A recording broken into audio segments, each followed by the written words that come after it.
It's mid-November in the allotment garden, and it is incredibly quiet and peaceful up here this morning. I love actually gardening this time of the year because on the Isle of Man it doesn't get too cold generally, but a lot of the other allotmenteers don't really bother coming up, which is a good thing for me. So I'm enjoying the peace and the quiet. There's only a few things really that I need to get done up here. Everything has started to die back, and it's a slower time of the year for plants and everyone else. So there's really just 4 things that I've been needing to do. So the first thing is actually applying manure to some of my garden beds. The second thing, which I'll be doing today, is pruning my raspberry canes. I also need to plant out some garlic and onion sets, and I'm actually a little bit suspicious of the garlic that I got. I ordered this online and it took ages to get here, and then when it did actually arrive, it came from China. It's supposed to be a British variety, so it is sprouting, so that is a good sign. So I'm going to give it a go, and the reviews were good. I went back and I looked at the reviews, so we shall see. And then the last thing I've been doing is just tidying a little bit. Not really getting it too clean per se, because you still want to create habitat for wildlife in the garden, but just enough to kind of deter the majority of the slugs, and also to make sure that plants and trees and shrubs are protected from the winter winds and storms that are going to be coming through here. So anyway, I'm going to get started. I'm going to show you how I'm doing my tasks today, and if you have any questions whatsoever, leave them as a comment below, and I'll get back to you. So let's get started.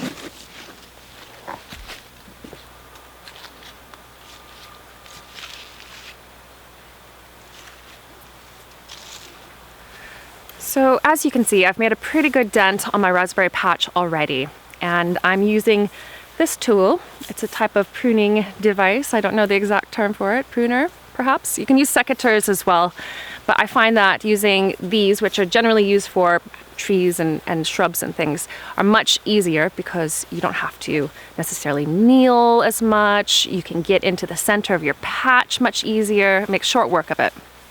So there's a few reasons why I'm pruning my raspberries. First of all, they're autumn fruiting raspberries, which means that they fruit on new wood, so the wood that grew in this year.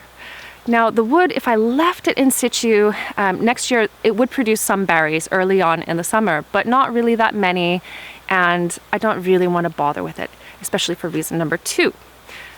We're situated here on a slope here at the Laxey allotment, and in the wintertime there are a lot of storms. It gets very windy, so I cut down the raspberries to reduce windrock. The third reason is a little bit more fun. So I'm collecting my raspberry canes again this year to make garden edging. I have a video for that, check it out. If you've got raspberries, I highly recommend that you use the instructions in that video to create your own edging, because first of all, raspberry canes, if you're pruning them yourself as well, they're free. It's a free material. It saves you having to compost them or get rid of them or whatever, and it looks really, really attractive around your garden beds. So I'm saving mine again this year to make some more. So now with the raspberry canes pruned, it's on to planting the garlic. Now I have a lot more information over on my blog lovelygreens.com, but it's really simple. You need to plant garlic in the autumn, so any time in the fall to up to Christmas time. And the idea is that you want the garlic to actually start growing some greens, and it will stop growing over the winter, but come spring those green shoots will spring up, and you'll have an awesome harvest of garlic ready for you in June. Now if you plant them a little bit later, say if you plant your garlic in early spring, say, you probably won't get a decent harvest until later on in the summer. And if you've got short summers like we do here on the Isle of Man, you might not get a harvest at all. You never know. So it's better to plan ahead and get them in the ground. So the first step is actually sourcing your garlic. You need to get garlic from a garden center, or you can buy it online. As mentioned previously, these came all the way from China. Oh dear, we shall see how they do. And once they arrive, you break them into individual cloves, and you want a bit of that base still on each single one of those cloves, because that's where the roots are going to come out. So you separate them all. These are nice big cloves. and then you will want to plant them in the ground. So when you plant these, they need to go into the ground about 6 inches apart in a row, and the rows should be about a foot apart from one another. And you can plant your garlic as well, quite deep actually. I probably will plant these and cover them just up to where the green sprouts are coming out of, but ordinarily when I plant garlic, I'll put them actually under the ground, and I'll cover them with probably about 1/2 centimeter to 1 centimeter of soil, and that's just to protect them from the elements and from birds digging them up. A lot of people just set them on the ground or sticking up out of the ground, and they grow just fine as well.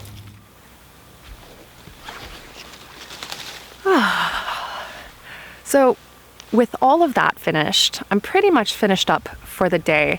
But I think that what I might also do, since I do have a little bit of extra time, is to continue applying a bit more manure to my beds. So I've already actually cleared and spread manure over 2 of my garden beds. And the reason that it's a great idea to do it this time of the year is that it creates a barrier on top of the soil, so it protects the soil from the elements over the winter. It protects it from weeds springing up in early spring, and also the action of the elements and the worms even over the winter will help to pull the nutrients down into the soil and to prepare it for next year. So I'll continue doing that.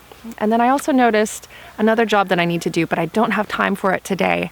It's along the bottom of my plot, I have blackberry canes, and they've been growing the last year or so, a couple of years actually, and they need some proper supports this year. So the next time I'm up here, I'm going to be bunging in some support, some wires and stakes for them, so that next year they'll be up off the ground, and we'll create a nice little barrier along the bottom of my plot. So that'll be great for breaking the wind, and also just because it looks nice.